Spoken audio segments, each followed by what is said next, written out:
Bill Carlson with Café on Tampa. Thank you for joining us this afternoon. Today we have one of our interviews that we're doing here in the afternoons just to keep active and bring information to everybody. We've got Jason Holloway, who's on the statewide Florida blockchain task force. Jason, tell us a little bit about yourself and the task force, please. Sure. I'm Jason Holloway. Worked in politics for the last 6 or 7 years or so, and Governor DeSantis appointed me to the Florida Blockchain Task Force. I also have a master's degree in digital currencies and blockchain from the University of Nicosia over in Cyprus. Unfortunately, we don't have any academic programs over here in Florida. That's one of the things on the task force that we are working on. And I will basically go over what the task force is doing, what our plans are for Florida to bring businesses here and to implement blockchain in different systems. And I'll give you a little basics about what blockchain is. And you said you studied in Cyprus. Did you study there or you study remotely? No, so I studied remotely. And the ironic thing was this was before Zoom. So we did use something similar to Zoom. So there were students from all over the world. There were some in Russia, in Singapore, China, Ireland. And so it was interesting because we had to find a time that would work for all of us with lectures. So we would do polls to figure out when we would all get on. We also did group projects as well, which was interesting, finding a time for everybody to be able to work together. And you said that's the only blockchain curriculum in the world, really, or just that there's not? It's the only master's degree program. So everybody, all the other universities are starting to copy it with certificates and things. Like Oxford has a certificate, Stanford has a certificate now, but nobody actually has a fully accredited master's degree program. Huh. And by the way, as we're going, Café on Tampa style, if you're on your phone, double click on the video and you can post a question underneath. And if you're on your computer, double click and you can post to the right. And ask questions. We'll try to get to any that we can. Jason, for anybody who doesn't know, tell us what a blockchain is. Sure. So a blockchain is it's a distributed ledger system. So a ledger is a record, right? So a record of transactions, information, things like that. And so the way I explain blockchain simply to some people is it's going to be implemented in a way kind of like the internet. You don't really have to know how the internet works to utilize it. It's kind of just in the background, right? So blockchain makes systems more secure. They're actually completely unhackable unless you had a quantum computer, which doesn't really exist yet. And it just makes systems way safer. So like you heard in the news recently about different cities that were, they had their systems held for ransom and they had to pay a hacker, $10 million to get their data or information back. If that data was actually stored on a blockchain, it's unhackable. There's no way that you could get into it. The only way for somebody to hack into it, let's say, was if they were to steal your private key to access the database. So this sounds like something very esoteric, and most people listening probably would say, why should I care about this? Right. Can you explain, some people are saying this is the future of the economy, this is the future of the way the world will be operating. Right. Can you tell us the significance to us? Why should we care about it? Sure. So just this last year, there are actually over $1 billion in venture capital investments. And since 2017, there have been $4 billion in investments. So, people are using it for different things like medical records, let's say. So think of a future where you go into the doctor's office, you never have to fill out that form again, where you have to fill out the paper form every time you go in. Instead, you're going to have your phone. You can have a QR code that's biometrically secure. So you have to show your face or something like that. And then the doctor is just going to scan it, and then boom, they're going to have all of your records secure, unhackable, HIPAA compliant. It'll make life a lot easier for many different systems. So if it's unhackable though, how is it secure? Like what stops somebody from hacking in and grabbing these? Sure. So the system runs on, I'll use Bitcoin as an example, right? So most people know what Bitcoin is, right? So Bitcoin was the first blockchain system. And what happens is each computer on the Bitcoin network, they solve cryptographic puzzles in order to secure data. I know this is getting esoteric again. But once the transactions are confirmed using computer power, they go onto the blockchain system, which cannot be basically changed or hacked into. Okay. Anything else about the significance? I mean, how would it change? You talked about maybe a doctor's office, but how would it change? Maybe let's talk about Amazon or a retailer. Sure. So here, I'll give you another example. So let's say you go to the bar and you have a digital identity. You can permission what you want somebody to know about you. So for example, the QR code thing again, right? So you would go in and let's say you only want them to know how old you are if you're over or under 21. You don't want them to know your address. You don't want them to know other information that you want private. So what you could do the same thing with that. Boom, they can scan and it's basically going to say, are you over? If then. So are you over 21? Yes. If not, no. And then it would be simply that way. There's, let's say, what else could we, just databases in general, make them faster. So like, let's yeah. So you see the whole problem right now with the unemployment system. Yeah. So the database that exists right now can't handle the load. So a blockchain system could. And then also there's something called smart contracts, it's basically a line of code that self-executes, right? So you wouldn't, if you had that system on blockchain, as long as certain requirements were fulfilled, they could self-execute. So you don't have to have a person looking over every single application. You say, okay, if this is filled in this way and this is filled in this way, then we automatically send the payment to their bank account. So things would be much simpler. It kind of cuts out the middleman in some respects. So somebody posted that hackers like to get paid in blockchain, but don't cryptocurrencies or blockchains store some memory of the transactions that have gone on with them? So how does that protect them? Yes. So they would get paid in cryptocurrency, not in blockchains. Blockchain's a system. The way some systems work are when you put your computer to verifying transactions, you get paid in cryptocurrency. So that's what keeps things moving. So some people think that Bitcoin's completely anonymous. It's not completely anonymous. You can actually still track it. It's just very hard. So, but people like to get paid because it is harder to track. In general, it's possible, but it's harder. So people will say, oh, we want, $10 million in Bitcoin. So it gets sent to an anonymous address that the only way to track them would be able to you have to track how they log in and then find out their IP address and all this other kind of stuff. But you've got to have, all they need is a private key. Anybody can go online right now and create something called a wallet, which stores cryptocurrency. And it can be pretty much anonymous.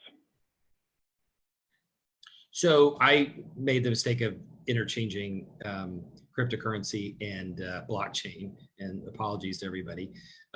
When I was I told you this earlier, but when I was trying to promote this event like we do normally, Facebook rejected the ad. And in the ad, I didn't mention cryptocurrency at all, but I mentioned the blockchain task force, and Facebook still rejected it. And I explained in the AI or whatever, and Facebook still rejected it again.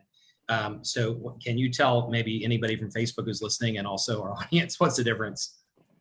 Right. So, okay, blockchain's the database in the system. Cryptocurrency is what you're paid in for helping to run the system.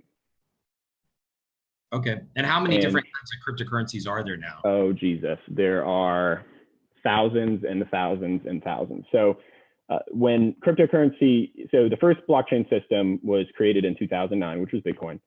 And then in 2017 is when we saw the bubble. So it was actually the cryptocurrency bubble. It was the biggest bubble in human history. After that was the tulips. And then there's another bubble I'm forgetting about. Oh, the tech bubble, .com boom. And so Bitcoin, right now, the price of Bitcoin is around $9,000. When I first got into it in the beginning of 2017, Bitcoin was about $1,000.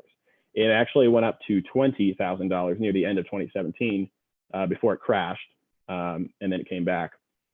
But all these people were doing these things called initial coin offerings. So, like initial public offerings, right? So IPOs, basically if a stock or a company has stock, and then when they go public, it's called an IPO and you can buy the stock.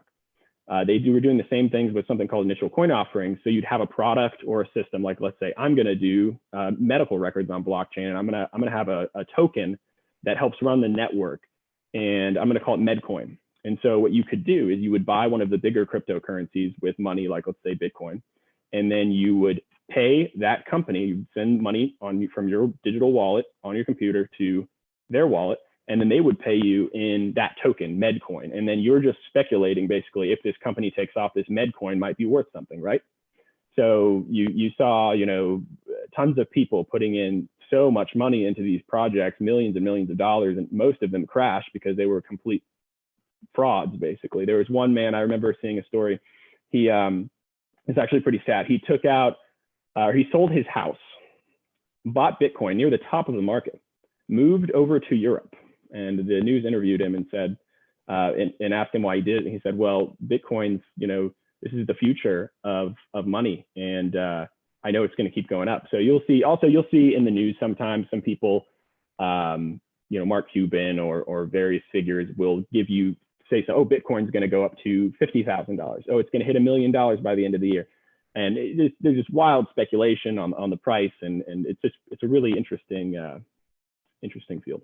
So we just got another question, and this is back to blockchains, not the cryptocurrency. Sure.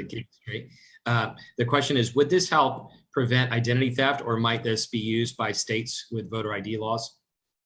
Yes. So actually, there's a couple answers to this. So there's a project called Vote, VOATZ, which is a blockchain-based voting system. So yes. So if you had a blockchain-based voting system, there would be no way to have fraud as long as your biometric systems were working. So as long as your facial ID, so let's say you go into the polling facility, you don't have to show an ID. Let's say you just log in to some app on your phone that's secure, and then you'll do your face recognition, and then you'll vote, and then your vote's going to be hashed onto a blockchain that can't be hacked. So we would completely eliminate fraudulent voting if we were to successfully implement something like that. ID, so that's the other thing we're working on. So Seminole County actually has created a digital ID program based on blockchain, and they're in talks with some people in the state to implement something like that. So you may not have to carry around one day a paper card ID ever again. It'll all just be on your phone. And okay, so you're on the Florida Blockchain Task Force. So tell us, please, what the task force is doing. And you mentioned a couple of the initiatives that you were all looking at, but what do you think is the future, and what will the task force be doing? Sure. So some of the things we were tasked with were how can we implement blockchain systems into existing state databases? How can we increase the academic programs that are offered already in the state of Florida? And so I guess I'll go into the academics. So we had universities, UCF, FSU, come up and present before us, and they told us the biggest problem they had with any of the programs they were implementing is that nothing was getting fast tracked. So they had, the degree program, there's a Fintech degree actually at UCF that implements some blockchain courses. And the problem was they go before something called the Board of Governors, and the Board of Governors has to approve any new degree program. And so they were kind of getting stuck there. So one of the things we're trying to do is help fast track blockchain programs, because the space is evolving so fast. By the time we get something approved, it's going to be too old to use. Is there any kind of international standard? In other industries, there are standards that everybody's adopting. So is this going to be a state by state or city by city evolution, or will there be a single standard on how to do this? So I think in its nature, I don't think right now there's going to be a standard. Some companies like IBM are coming out with certificate courses or saying I'm, blockchain certified, and but it's all just kind of corporate gobbledygook that they make up to sell courses. I don't think there's going to be some kind of international standard. So you can code blockchain basically, like you can use some of the same languages you would use to let's say code a website. So I don't, and there are no real standards for that either. So I don't think we're going to see any kind of special standards, and that's actually why that's an interesting thing. So one of the things that we're working on as well is workforce development programs. So you'll see people that code blockchain. Blockchain coding jobs pay around $200K, and you don't need a degree to do them. You just need to know how to code. And what languages did you say they're using? Some of them are the same as some of them. Right, exactly. So C++, Java, and then there are some blockchain languages like Solidity. So if you know how to make a website, you can probably learn how to code blockchain pretty easily. It's not as hard as you would think. Is the task force recommending that students study that then? And what's the status of that? Yes, so we're still in discussions about it, but we've had recommendations, everything from having a specific magnet program for, like, let's say blockchain or fintech in the K through 12 system, to, like I said before, doing degree programs. And just for anybody who's just come on board, Café on Tampa staff, if you have any questions, post them underneath the video, or if you're watching on a PC, post to the right. Tell us what are the other industries that you think will be changed, or, to use a term that's often to use now, disrupted by blockchains? Sure. So logistics is a big one. So we're seeing Walmart actually used blockchain to track when they had they had some bad lettuce basically that was making people sick, and they have their logistics systems actually already on blockchain. So they were able to go back through the line and see which exact farm the lettuce came from. And then instead of having to get rid of all of the lettuce, Walmart was able to track just that batch and then get rid of that. So they saved tons of money, saved tons of time, and people weren't getting sick. And does Walmart have a whole department that handles this, or? No, so they outsource to IBM. So you see a couple of big corporations that are coming in doing blockchain. But the funny thing is, they don't actually have in-house people. They always outsource, which is kind of frustrating to me, because one of the things that I want to see in Florida is, we've got local businesses, like local startups here, that know how to code blockchain systems. And you see a lot of smaller governments and different things using, IBM, Intel, and there's nothing wrong with that. But I think we need to support our local techies, because one of the things we want to do is make Florida kind of like the Silicon Valley of blockchain. And in order to do that, we can't outsource everything to big companies. Where does Florida stand on it now? Are we, leader, in the middle, behind? We're about in the middle. So I think we're the 4th state to have a Florida blockchain task force. Wyoming, ironically, they're so small, but they've had a task force for the last 4 or 5 years now. They have their own, they have like 14 blockchain laws they passed that define different systems and allow people to actually allow banks to hold digital currencies, different things like so. They're really ahead of the game, but the thing is, they don't have a big economy. Nobody wants to move to Wyoming. We have everything. So if we can just, well, I know on autonomous vehicles, for example, we had leaders like Jeff Brandis, right, who stepped up and put some very progressive laws in place to anticipate that. Do we have any laws that are on the books now? Is anybody in the legislature leading this? Yes. So the Florida Blockchain Task Force bill itself was championed by Senator Joe Gruters from Sarasota, and he was one of the big champions. And then Representative Jamie Grant is also big on all of this, everything tech. And do we have any laws that have been passed so far, or is it all in process? No, it's all in the process. One of the big bills we passed last year, though, one of the governor's priorities was the Fintech Sandbox bill. So it allows companies to come into Florida and then do something like, let's say there's no real legal framework for example, let's say you're, trading digital currencies for people. That's not really defined anywhere in law. Is it legal? Is it not? Is it a security? Is it a commodity? Is it digital currency? What is it? And so there's no real definition. So some people get scared if they're doing stuff with blockchain or digital currency, and they think, am I breaking the law? I don't know. And so this sandbox allows you to meet with the stakeholders in the government. You tell them everything you're doing. They do background checks. They monitor every step you take. It doesn't let you be, if you defraud somebody, you're still committing a crime. Some people were worried about that, but so it just allows people to have an area to go into experimental things and not worry about getting in trouble with the law. So one of the questions we got from a viewer, you mentioned that we don't, in Florida, I think you said, we don't have a master's program in blockchains, but are there universities in Florida that have some programs or classes in it? Where, which ones have more than others? Sure. So USF actually has 3 or 4 courses right now. FSU has 1 or 2.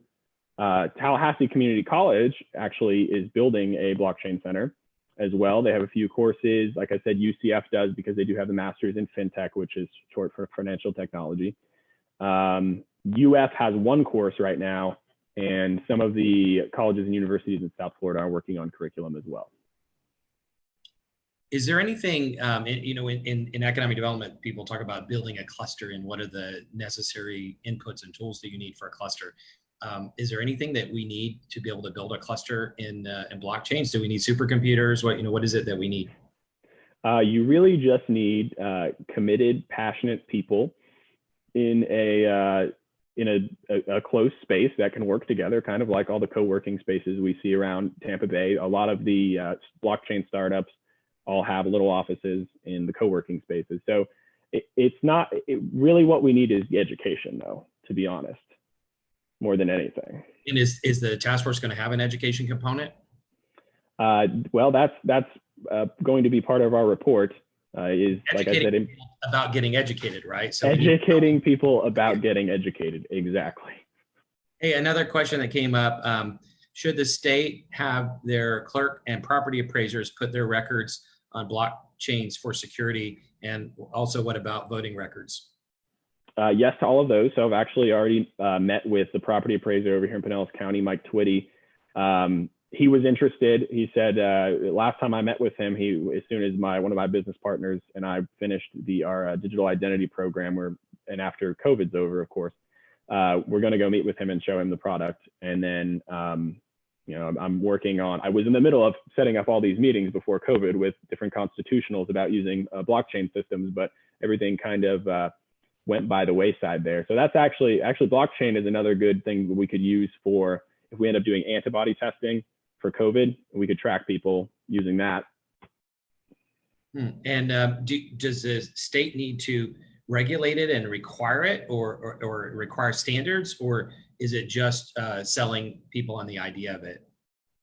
Well, I think right now it's selling people in the idea of it. The one thing we don't want is too much regulation to make it burdensome. And then, for example, New York they created something called the bit license. And so in order to do anything with cryptocurrency, you had to put up $1 million bond with the state. You had to comply with about 1,000 different rules and regulations. And a lot of the big blockchain companies, including some of the exchanges where you would buy and sell cryptocurrency, they just pulled out of New York entirely. And they were bringing millions of dollars to the economy up there, and they just pulled out. So I think the thing is we want standards, but we don't want too much where it ends up being overburdensome regulation. So you reminded me on economic development back in the 90s. Until the 90s, Tampa was recruiting call centers and back office operations. Since this information will be kept in blockchains, will that eliminate the need for a lot of back office jobs? I mean, I guess combined with AI it would, but would blockchains themselves eliminate the need for some jobs? Yes, and you can combine that with AI as well. There are a lot of discussions on that. So a lot of middlemen would be cut out, like I was saying before. So when for example, you don't need somebody that monitors databases anymore. You're not going to need like a backup warehouse anymore, where the state has 2 major backup warehouses and secure facilities. You just won't need any of that. And so let's say somebody who's in a processing job in a back office operation now, what should they be studying to make sure they have a job 10 years from now? Well, I would recommend those people definitely start learning how to code. It's going to be the future. So many things are going to be automated that you're not going to need all these staff. Like, here's another example of something with like a smart contract. You could use AI in a smart contract. Let's say you signed your contract for your apartment. You pay a certain amount of money a month. What you could do is you could set that up on a smart contract where if the money doesn't go from your bank account into their bank account at a certain day, you could automate an electronic system and the door could automatically lock. So you say you couldn't get in until you paid your rent, and so you're not going to need 3 or 4 office staff in the leasing office, because almost everything can be automated. You're only going to need a person. Back to the coding thing, AI is already writing code. So do you think in 10 years that a lot of the basic code writing would be written by AI, or will there still be jobs for the people who are getting trained to code? So I think AI is going to take most jobs away, unfortunately. And a lot of intellectuals and philosophers always harp on that. There's always a danger to AI, or there can be. Yeah, we had Stuart Brown from Accenture come to Café in person about a year ago, and he said last I checked in with them, Accenture has about 60,000 software robots around the world. And so these are my words, not his, but I think that these software robots are doing to process-oriented white-collar jobs the same thing that automation did to process-oriented blue-collar jobs 100 years ago. And so we're going to see huge areas of white-collar jobs get wiped out completely by it. And so that's why we think it's important to talk about this, because you know, I've got an 18-year-old who's going to be going to college. What does he study to make sure he has a job in the future? And what do my younger kids study? And then what do those of us who are older study so that we have a job in 10 years also? It's pretty scary stuff, to be honest. Yeah. Don't have an answer to that. Speaking of another scary thing, someone asked the question, could you elaborate a little bit more on how blockchains could be used to track COVID-19? Sure. So what you could do, let's see, they're actually, I wonder if I can send you a link you can post later about this, but what you could do theoretically, I guess, let's say you go get the test done. Okay, as soon as you get the test done, you could hash that information on a blockchain and then be able to pull it up basically instantly. And then you wouldn't be tracked, like let's say location wise, but you could have an easily accessible database where the data cannot be altered. And you'd be able to quickly look at that and determine if somebody has, like, for example, you could do the whole QR code thing we talked about earlier with if you have the antibodies or not. And it could be tracked on a blockchain, so you can't make it up. So the blockchain system would go back to the government, which was verified by when you had the test. And so if we had a system like that, you could get a QR code that said, oh, I have antibodies, it's okay, I'm safe to go to work. Great. Well, our time is about up. Any other thoughts, anything that we didn't ask that we should have? No, I'm really excited for the whole COVID mess to be over. So we were getting so close to making a bunch of breakthroughs with blockchain in the state of Florida, and all of it kind of came to a halt. So one last question. Someone asked, would this eliminate privacy concerns? Yes, actually. So like privacy concerns with like Facebook, for example, would completely eliminate that, because the data would be there, but it would be encrypted, and it's something we called hashed. And so somebody couldn't access the database. The information would be there, but only you would have access to it. Is this I watched the Matrix again with my kids the other day. Is this going to be like the Matrix, where we watch the data scrolling, and then instead of seeing the data, we're going to see pictures and video? Or maybe not like that, but to some extent. All right. Well, hey, thank you very much. And tell people, what website should they go to if they want more information about this, or if they want to sign up for newsletters? Okay, so if you just type in Google Florida Blockchain Task Force, there'll be all the videos of what we've done so far, and some of the data and presentations. Okay, thank you so much. That's Jason Holloway with the Florida Blockchain Task Force. Thank you so much. Thanks.